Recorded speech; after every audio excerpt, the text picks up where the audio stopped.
So good morning, good afternoon, good evening to everyone. This is an additional session on disruptive innovation on Heriot Watts, which I'm going to try to explain a little bit more in detail the purpose of the project or the group assignment, and what are the steps that you guys can follow in order to validate an idea, or at least the first steps.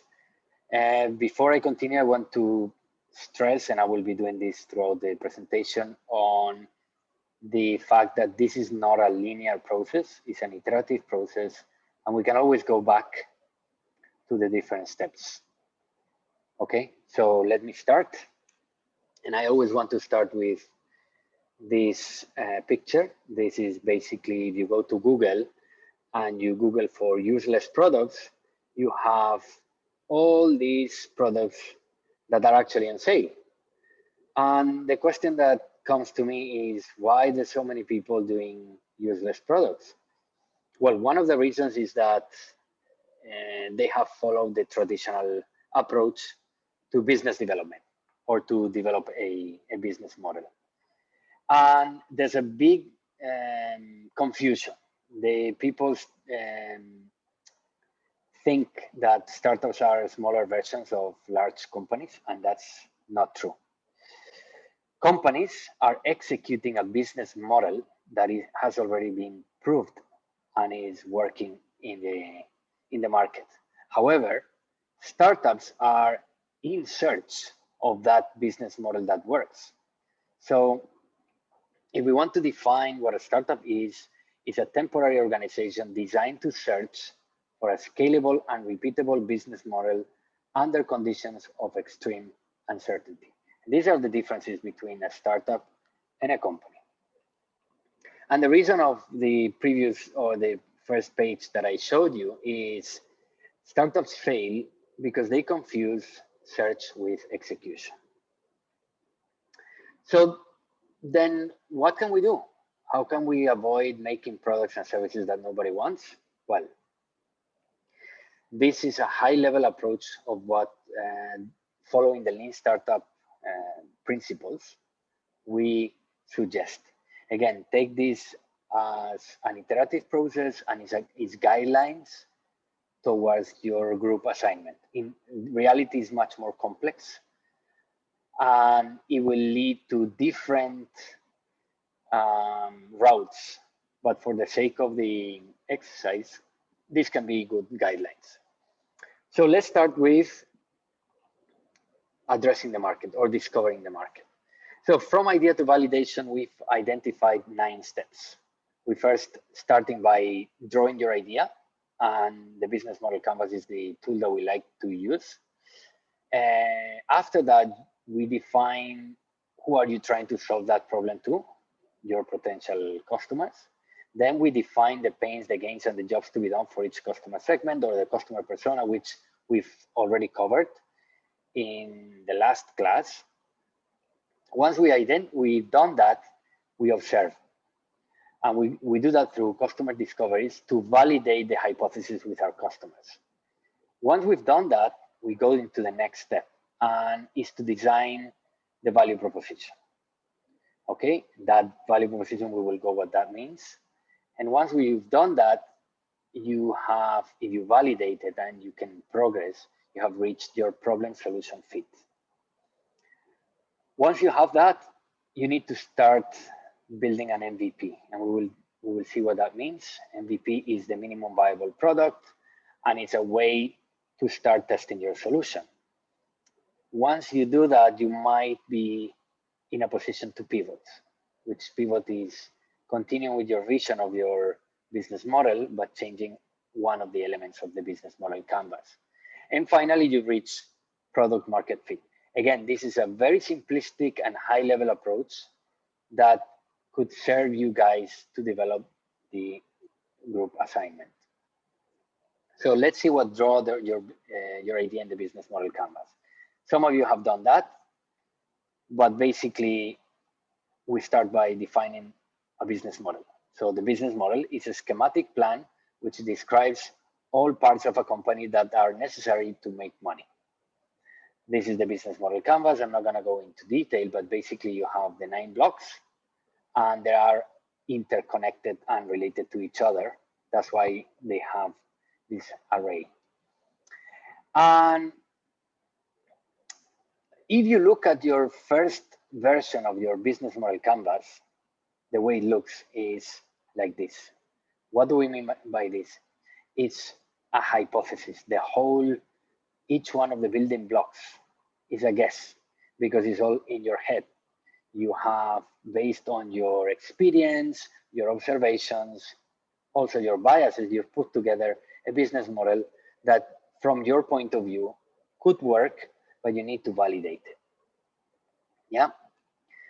And if you remember one of the first lessons, we talked about the definition of innovation, which is the combination of desirability, feasibility, and viability. We can always apply the same 3 elements to the business model canvas. So if you go to the business model canvas, the top right-hand side, which covers the value proposition, the customer relationships, customer segments, and channels, is the desirability. If you go to the left, key partners, key activities, part of the value proposition, and key resources is the feasibility, or can we build it? And finally, the revenues and the cost is the viability. Can we make money out of it? And following the same principles, in the lean startup process, we start with desirability. So by default, and hence, we start with that part of the business model canvas. So the first thing we suggest to do is develop the business model canvas, and there are certain tips. Develop it fast. It shouldn't take 45 minutes to an hour. Focus on the desirability part because that's the first part you're going to start validating and generating research. Use the same canvas for different customer segments. You can even use colors. Be open to change it because it will. And if it doesn't, that's also a good indication that there's something that you're not doing wrong. And empathize. Empathize means research and gather and immerse as much possible into the idea of your business. So once you've done that, we define who you're trying to solve that problem to, the potential customers. And this has 2 sides. One is the customer segment, which is that part of the market you want to address. And the other one is the customer persona. What is the customer segment? Is the, let's say, doctors, or let's say everybody who travels. Those are the big customer segments. And you will see in the later slide, what do we mean by that? And this is very important for when you're building your business to identify the potential of your business. Okay, and there are certain tips that we recommend you to do. But you can also follow this approach. It's very famous. It's called the TAM, SAM, and SOM. You can find so many examples online, and basically is the totally addressable market, the segment addressable market, and the segment of the SOM, or the segment of that of the SAM that you're going to be addressing with your idea. Yeah. Then you need to develop your customer persona. So before developing the customer persona, you need to identify those specific profiles who will be the owners that will actually buy your product, or they have the need. And the way you start doing that is you can either do the customer persona, or you can also do the day in the life. As there's plenty of tools online, whatever makes sense for you to describe what are the pain points of your customer persona. This depends on the problem you want to solve. And once you've identified your customer personas, we're going to be focusing on prioritizing the early adopters. So out of all these, the segment, which is comprised by innovators, early adopters, early majority, late majority, and laggards, and we covered this in a previous session, we're going to be focusing on the first part of our segment, which are innovators and early adopters. Why? Because these people, they have a pain. They know they have the pain. They need to have a budget, and they're looking for a solution. So if we start developing our solution, engaging these people, that will help us to co-create it. So I'll give you an example. This is a company or a startup we worked with some time ago, and it's Medi. You can find it online. It's medi.com. And basically what they do is they find the best doctors in UAE. Now they are expanding across the Middle East, but they didn't start with having all the best doctors and everything solving in the website at first. What the first they did was they started identifying what were the target patients. So out of all the specialties that are across the what a doctor can do, there's some of them that are, let's say, in a higher pain. So after conducting the different researches, they've identified, and again, this is sensitive data, hence we've changed the data, but basically they identified that the target segment or the early adopters were the Western expats, the specialty was dermatology, and the doctor's education was Western country, years of business, location of clinic, and online presence. So again, this is a description of what would be your early adopters, right? Once you have identified your early adopters, and this is the exercise that we conducted in the first lesson, where we identified all the segments and then you chose which one was the early adopter. That's exactly what I'm describing here. Once you've done that, you develop the pains, gains, and jobs to be done, which is what we did in the last session. This is the way it connects with the business model canvas. And as you can see, we're still talking about desirability, which is the right-hand side part of the canvas. If you look at the business, the value proposition canvas, it has two sides. The right-hand side, which is the observe, and the left-hand side, which is design. The right-hand side is observe. And why we call it observe? Because we don't have any control over pains, gains, and customer jobs from our customers. So what we need is to have a clear representation and real representation on the critical pains, gains, and jobs to be done of our customer. How do we do that? Through observation, customer discovery interviews, and other techniques that I'm going to introduce later. However, the design part is completely in our control, which is how are we going to solve our customers' jobs to be done, pains, and gains. And that's the difference. And that's why we talk about observe and design. In the observation, we cannot influence our customer. We can only observe and validate as much as possible. However, in the design, we are the creators, we are the designers of the solution. And what you do is you create a customer persona for each one of your customer segments that you've identified. Now, for the sake of the group assignment, you can focus on one or two. And the important for us is that you actually reflect the learnings in the customer personas. So I'll give you an example for another startup that we worked for. This was, it's called Samam, and they wanted to develop the first smart domestic LPG leakage detection and shut-off system. So basically the problem is that when you're using gas at home or in an industry environment and there's a leakage, it's difficult to detect because it's usually it's by smell, but if you're not around, you will not be able to detect it. So this system is detection, and it shuts off the source and solves the problem.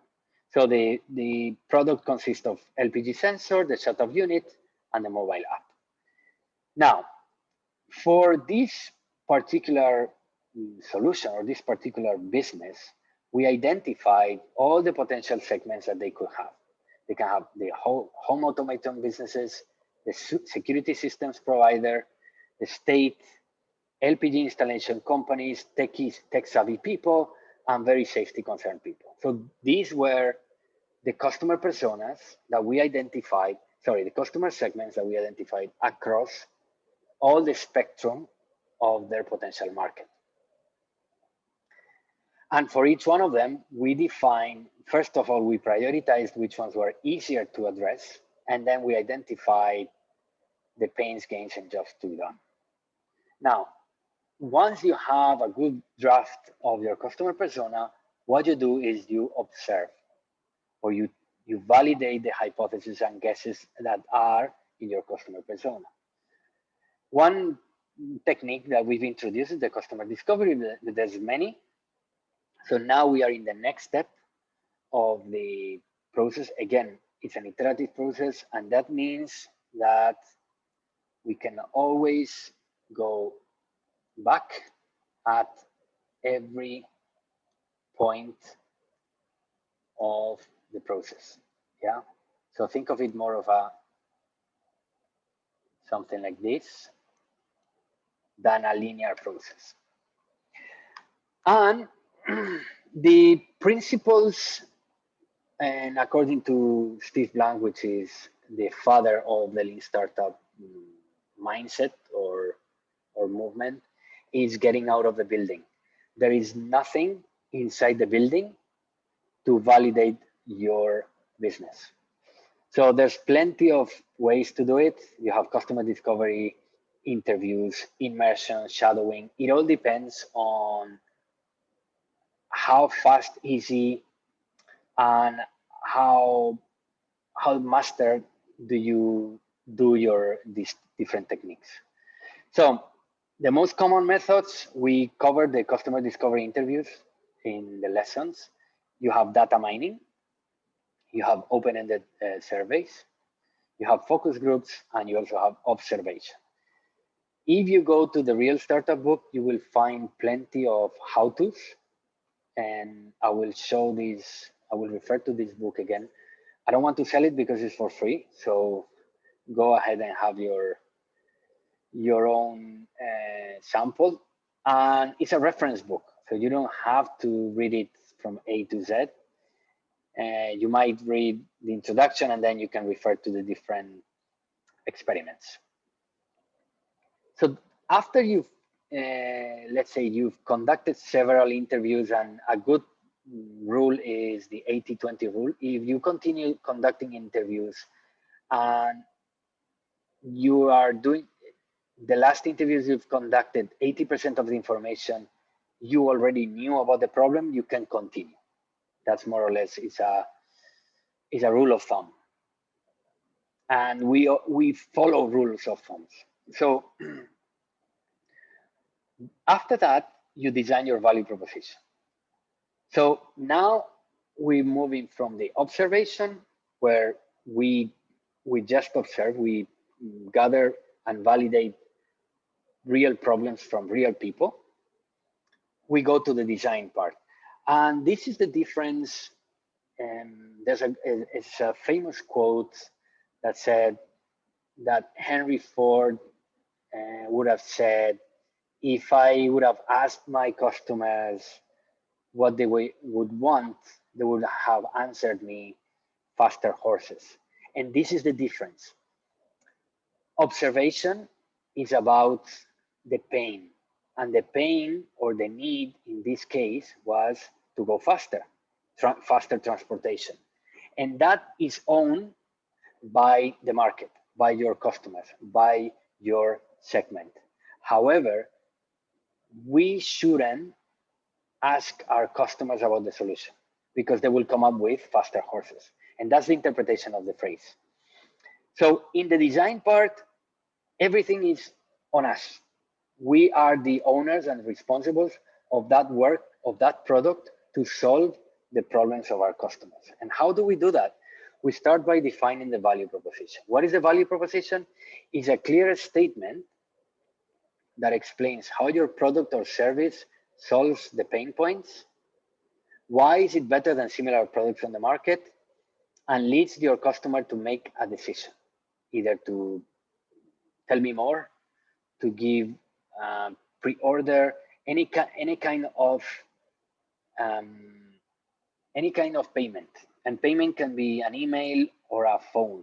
It's data is also payment. And a good structure that you can follow, but again, this is up to you and your customer, because you can also test it, is following the end result, what the customer wants, which could be the gain, plus the specific gain, and addressing the pain or the main pain. So let me give you some examples. Hot, fresh pizza delivered to your door in 3 minutes or it's free. Get your dream job in 30 days. Not more numbers, but actionable metrics. So tips: craft your value proposition around your top problem or need. Avoid empty buzzwords, slogans, and technology. Nobody wants to hear how you're solving it. Just tell me, what are you solving and what pain are you releasing me? Be specific and keep it under 140 characters. So once you have a draft, we suggest, and these are examples on very good examples that we think are actually addressing that. The best place to create the website you want, if you're not familiar with this is Wix. And as you can see, it's clear. It tells me what I can do, and it leads to something from the customer, leads me to an action. So in this case, I would, if I like this website, if I like this value proposition, and I am the customer, I will click on Get Started. Okay. Most common methods of evaluate the value proposition.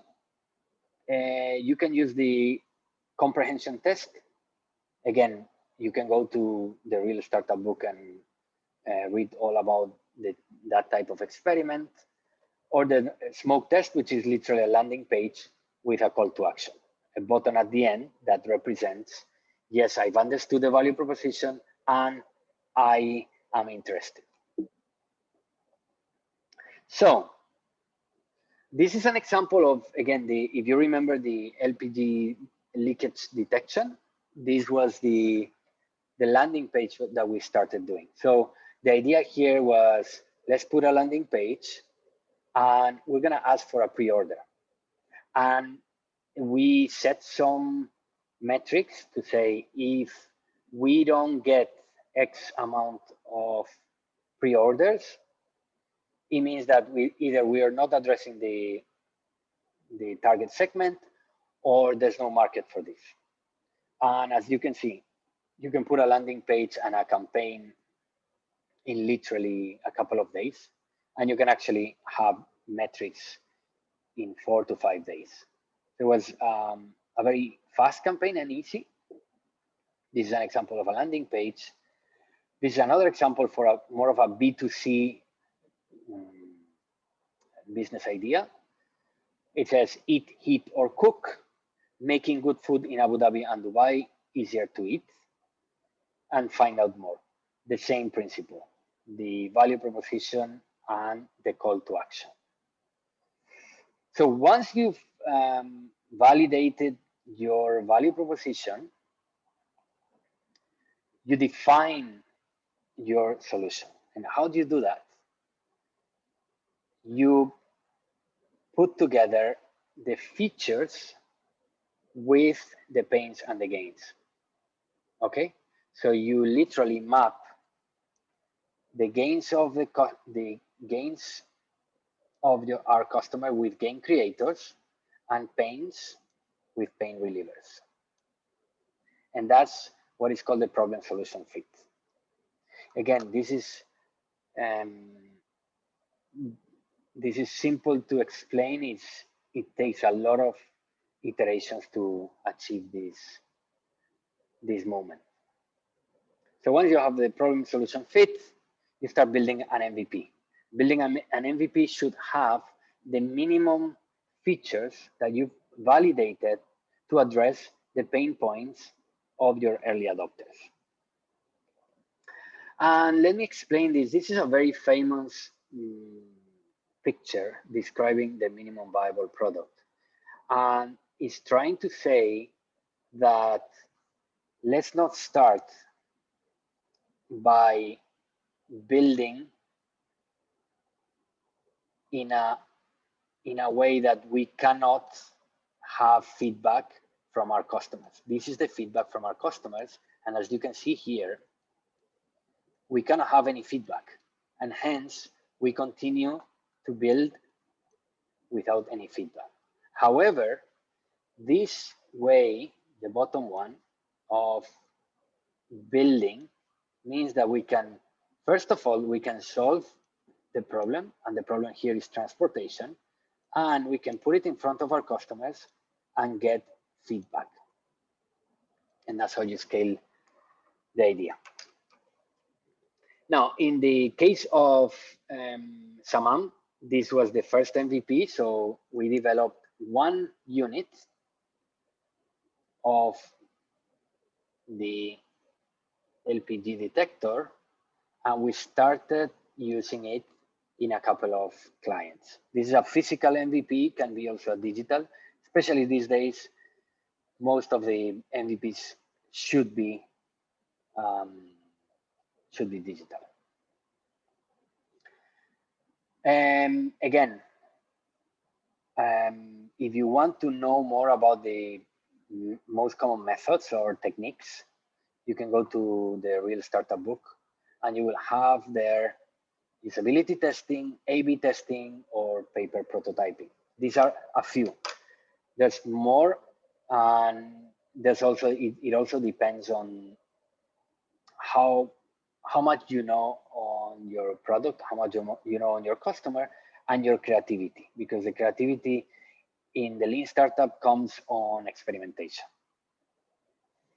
So once you build your first MVP, because you're trying to validate certain features or invalidate them, you continue that in the iteration. It can be a different MVP for a different, to validate something else, or you can build on top of one product that you're already building. It's up to you, and it's up to the root of the experimentation. What is the hypothesis that we want to validate?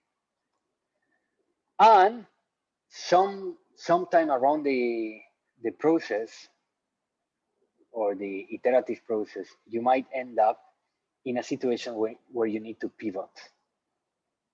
A pivot is a change in direction, leveraging what you already know, without losing the vision of your idea. So when do you pivot or persevere? There's no clear formula. It's more about common sense. However, you should consider pivoting when a hypothesis is proven wrong.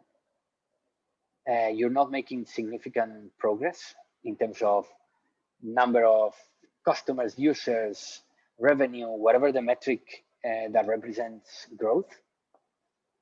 And the conversions with early adopters are low.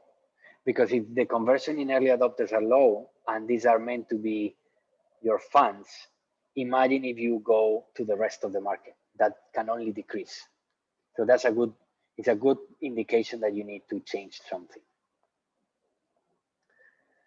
So finally, after you've iterated and you've conducted several experiments and you're running and you're building more features into your product, you will reach the product market fit. Product market fit is considered when a product or service satisfies a strong market demand. So you're moving from the early adopters to the early majority. And that means that you've already got product market fit when you're serving a market that is beyond your early adopters. Yeah. And the product market fit only comprises this part of the business model canvas. Okay. Now, some references for you to look around. Now, first of all, this is not always straightforward and linear. Secondly, this is the first part. Then you will have to validate the rest of your business model canvas. Yeah. Okay, so have that in mind. Finally, for the sake of the team assignment or the group assignment, you will see that you don't have to cover everything. You will have to cover only up to a minimum viable product, one MVP maximum. The reason is time and dedication. And also the important part here is we want you to explain to us that you've learned the principles. Okay. Thank you for listening, and that's it for today.